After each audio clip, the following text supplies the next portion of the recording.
21 से लड़ने के लिए 10,000 लेके आए और बहादुरी की बात करते हैं।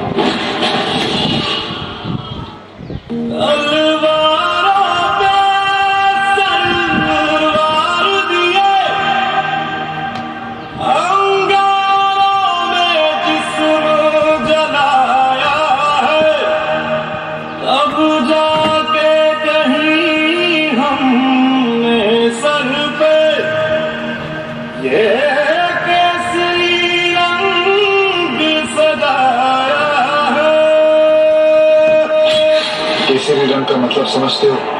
बहादुरी का रंग है, शहीदी का।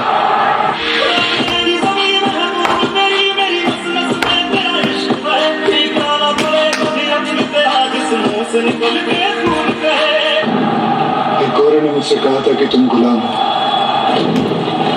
हिंदुस्तान की मिट्टी से डरपोक पैदा होते हैं। आज जवाब देने का वक्त आ गया।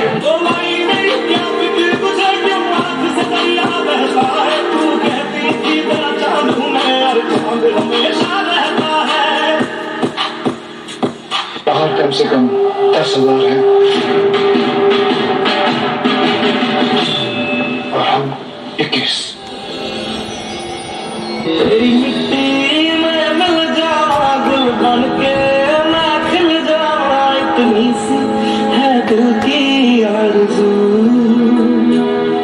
तेरी नदियों में बह जावा, तेरे खेतों में लहरा, इतनी सी है दिल की आरज़ू।